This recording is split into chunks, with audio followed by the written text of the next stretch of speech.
Next हम पढ़ते हैं भागफल ज्ञात कीजिए। आपको फर्स्ट नंबर का क्वेश्चन दिया है -80 डिवाइडेड बाय 16 क्या है 16। फर्स्ट क्वेश्चन है -80 डिवाइडेड बाय 16। ठीक है, इस तरह से आपको क्वेश्चन दिया गया है, इसको हमको क्या करना है, भाग करना है। तो आप भाग जैसे देते हो वैसे सेम हमको यहाँ पर करना है। भाग यानी क्या होता है, बटे का निशान हम लगाएंगे नीचे और वहाँ पर 16 लिखेंगे। ठीक है, उल्टा नहीं करना है। शुरुआत में जो पहला अंक है वो पहला रहेगा, फिर भाग का निशान है बटे का निशान हो गया और ये 16 नीचे रह जाएगा। ठीक है, आप इसको डायरेक्ट भाग भी दे सकते हो और यदि नहीं आता है तो आप छोटी संख्या से भी भाग कर सकते हैं। तो यहाँ पर हम भाग करेंगे। ये 16 किसके पाड़े में आता है, 2 के पाड़े में आता है। तो आपको देखना है कि ऊपर और नीचे की संख्या दोनों एक ही अंक के पहाड़े से जानी चाहिए। यदि आपका नीचे वाली संख्या 4 से भाग हो रहा है और ऊपर वाली संख्या 5 से भाग जा रहा है तो आपको ऐसा नहीं करना है। दोनों ही संख्या एक ही अंक के पहाड़े से जानी चाहिए। जैसे यहाँ पर 2 के पहाड़े से मैं आगे दे रही हूँ 16 को, तो 80 को भी 2 के पहाड़े से ही भाग करना है। ठीक है, तो यहाँ पर हो जाएगा 2 अट्ठे 16, इसको भी मैं 2 से ही दूंगी। 2 चौक 8, 2 शून्य 0, इस तरह से। ठीक है, मैंने क्या किया, 2 अट्ठे 16 किया। सिंगल अंक इंडिविजुअल अंक को ही डिवाइड करना होता है, हम इस तरह से भाग करते हैं ना। 2 चौक 8, तो एक एक अंक को ही हमको लेना होता है। तो यहाँ पर भी हम सेम कर रहे हैं। ठीक है, यहाँ पर भी मैं एक एक अंक को ही भाग कर रही हूँ। तो 2 चौक 8 हो गया, 2 शून्य 0 हुआ। अब हमारा क्या आंसर आया, ऊपर में 40 आया और नीचे में 8। ये दोनों संख्या क्या 2 से विभाजित हो सकती है, तो हम फिर से 2 से भाग कर सकते हैं। 2 चौक 8, 2 दूनी 4, 2 शून्य 0, इस तरह से। ठीक है, अब आप चाहो तो डायरेक्ट 4 से भी दे सकते हो। 4 एकम 4, 4 पंचे 20, इस तरह से।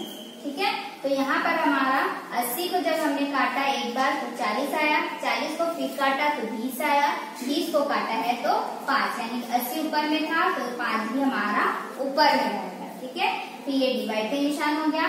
अब देखिए 16 को काट के हमने 8 बनाया, 8 को काट के 4 बनाया, 4 कट के 1 हुआ। तो यहाँ पर आंसर कितना है, 1। तो बटे में 1 जब रहता है तो हम इसे नहीं लिखते हैं। यदि और कोई संख्या रहती जैसे कि 2 रहता या 3 रहता तब हम इस तरह से लिखते, लेकिन जब हमारे आंसर में 1 आता है हर में तो हम इसे नहीं लिखेंगे। ठीक है, तो यहाँ पर हो जाएगा हमारा भागफल जो है वो कितना आया है, 5 आया। अब यहाँ तक तो सिंपल हो गया। अब बचा यहाँ पर निशान लगाना। ठीक है, तो एक संख्या में हमारा क्या है, माइनस का निशान है और दूसरी संख्या में हमारा प्लस का है। तो हमने भाग संख्या में पढ़ा था माइनस प्लस क्या होता है, माइनस होता है। तो यहाँ पर हमारा आंसर -5 होगा। ये भी आपको ध्यान रखना है कि यदि आपको निशान दिया है माइनस का तो उसको संख्या में बहुत ही अच्छी तरह से लिखना है, याद करके। अगर ये संख्या आप गलत लगा रहे हो तो ये आंसर गलत हो जाएगा। तो ये हमारा आंसर हो गया 80 बटे जो 16 है उसका जो भागफल हमारा आया है वो आंसर आया है हमारा -5। ठीक है, यहाँ पर मैं 10 नंबर का क्वेश्चन ले रही हूँ। -200 भाग देना है आपको 10 से। ठीक है, इस तरह से आपको क्वेश्चन दिया है, या फिर हर में भी माइनस हो सकता है। ठीक है, तो आपको सिर्फ संख्या देना है कि दोनों में से एक में माइनस है या दोनों में माइनस है, इस तरह से। ठीक है, आप इसको लिखोगे 200 भाग 10। क्या लिखोगे, 200 भाग 10, इस तरह से लिखोगे। ठीक है, माइनस आपको ऊपर दिया है तो ऊपर लगाओगे, यदि नीचे दिया है तो नीचे लगाएंगे। तो यहाँ पर देखिए जब हमारा 0 होता है और कोई भी अंक रहेगा तो हम नहीं काट सकते। जैसे कि हमारा यहाँ पर दिया है 12 और यहाँ दिया है 22, तो इस तरह से 2 को नहीं काटना है, सिर्फ ये कटता है 0 में। ठीक है, कोई और संख्या है तो आप इस तरह से नहीं काट सकते, सिर्फ 0 में ही काट सकते हो। तो यहाँ पर 1 0 कैंसल होगा। एक बार में एक ही 0, एक बार में 2 0 नहीं कैंसल करना है। ठीक है, एक बार में 1 0 ही कैंसल होगा और सिर्फ 0 में कैंसल होगा, अदर कोई अंक में नहीं हो सकता। तो यहाँ पर हमारा आंसर आ चुका है, -20 बचा और बटे में क्या बचा 1। तो बटे में 1 को हमको नहीं लिखना है, तो ये हमारा आ गया -20 आंसर। तो इस तरह से आपको हल करना है। यदि ये माइनस का निशान 10 में रहता तब आपका क्या आता -1। इस तरह से आप लिखते तो आंसर आपका क्या आता -20 ही आएगा, क्योंकि हम हर में कभी भी माइनस का निशान नहीं लिखते हैं, हमेशा अंश में ही आपको माइनस का निशान लगाना है। ठीक है, तो इस तरह से आपका ये आंसर कंप्लीट होगा। क्वेश्चन नंबर 5 आपको बोला है निम्न भिन्नों को सरल कर आपको सरलतम रूप लेके आना है। सरलतम रूप यानी क्या होता है, आप जो ये बड़ी संख्या दिख रही है यानी कि जो कॉम्प्लिकेटेड नंबर आपको दिख रहे हैं उसको आपको छोटी संख्या में बदलना है। ठीक, भिन्न क्या होता है, भिन्न आप पढ़े तो परिमेय संख्या में लिखते हैं, जैसे कि अंश बटे हर, उसको हम भिन्न कहेंगे, है ना। ऐसी कोई भी संख्या है जिसे हम अंश बटे हर में लिख सकते हैं, वो भिन्न कहलाता है। तो ये दो भिन्न आपको दिख रहे हैं, 1/2 और सेकंड भिन्न है 6/7। ये जो है वो कॉम्प्लिकेटेड है, यानी कि आपको दो संख्या को गुणा करना है। दो संख्या आप नॉर्मली गुणा करते हैं 2 गुणा 3, उससे इजिली हो सकता है, लेकिन ये क्या है भिन्न में दिया है। तो भिन्न में आप गुणा करने का नियम यहाँ पर चेंज होता है।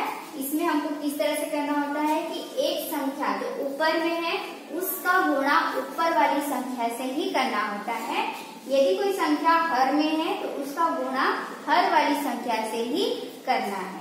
ठीक है, तो यहाँ पर 6 एकम 6 इस तरह से कर सकते हैं, और यहाँ पर 2 सत्ते 14 इस तरह से करेंगे।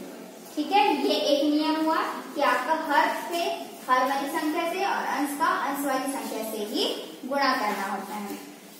इस तरह से एक तरीका यहाँ पर यह भी होता है कि आपको तिरछा काट सकते हो आप, क्योंकि ये देखो काट भी सकते हैं, क्योंकि ये बटे का निशान लगा, बटे यानी क्या होता है भाग होता है। ठीक है, तो यहाँ पर आप भाग भी दे सकते हो, लेकिन ऊपर वाली संख्या का ऊपर वाली संख्या से भाग नहीं जाता है।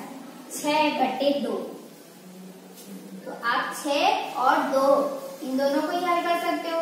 6/1 कैसा है, ये क्या है 1 गुणा 6, अभी हमने गुणा किया ना, 1 गुणा 6 है, और इसको मैं इंटरचेंज कर देती हूँ। ठीक है, ये क्या होगा 7 गुणा 2, तो आप भाग करोगे तो 6 और 2 का ही करोगे, है ना। 6 और 1 का गुणा भाग नहीं कर पाएंगे, तो यहाँ पर हम क्या करेंगे, इसको इस तरह से आप विभाजित कर सकते हो।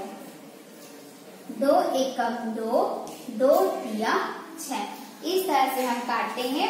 एक संख्या अंश की होनी चाहिए और एक संख्या हर की। ठीक है, तभी आप काट सकते हो। इसका आंसर आ जाएगा 1/1। देखो क्या हुआ, ऊपर 1 है, नीचे भी 1 है, फिर गुणा का निशान लगाएंगे। 6 का काटे तो कितना आया हमारा 3 आया, फिर बटे का निशान लगाएंगे और यहाँ पर क्या हो गया 7, इस तरह से। ठीक है, अब नॉर्मली जब मैंने गुणा करना सिखाया था वैसे करेंगे। 3 एकम 3, 7 एकम 7।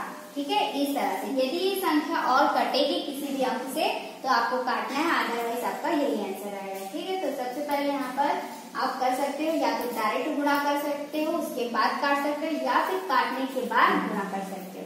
ठीक है, दोनों में से कोई एक आपको यूज करना है।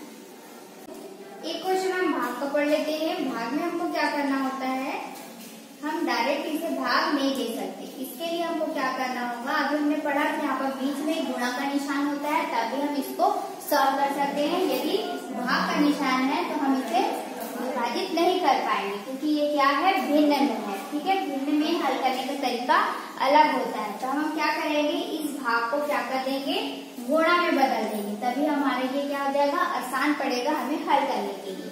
तो भाग को जब हम गुणा में बदलते हैं, ये देखिए भाग जो है वो गुणा में बदला, 3/4 मैंने वैसे लिखा, इस भाग को गुणा में लिखा, तब क्या हो जाता है ये संख्या जो है वो उल्टी हो जाती है, यानी कि जो संख्या आपको अंश में दिख रहा है वो संख्या आपका हर में आ जाएगा, और जो संख्या आपको हर में दिख रहा है वो संख्या आपका अंश में आ जाएगा। तो इस तरह से ये संख्या क्या हो जाती है पलट जाती है। ठीक है, कब पलटती है, जब हम भाग संख्या को गुणा में चेंज करते हैं या गुणा संख्या को भाग में चेंज करते हैं।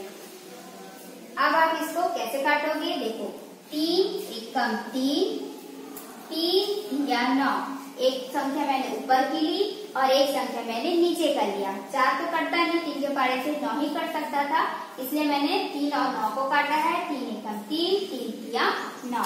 अब देखो ये 4 और 8 ही कट सकता है, तो 4 एकम 4, 4 दूनी 8, इस तरह से। ठीक है, अब आंसर क्या है हमारा 1/1 आया, यहाँ पर गुणा का निशान है और इधर 2/3 आया। तब आप गुणा करोगे तो कैसे हो जाएगा 2 एकम 2, 3 एकम 3। ये और कटेगा क्या? नहीं कटेगा, इसलिए हमारा आंसर यही हुआ। यानी कि देखो जो कठिन आपको दिख रहा था उसका ये सरलतम रूप बन गया। क्या आंसर है हमारा 2/3।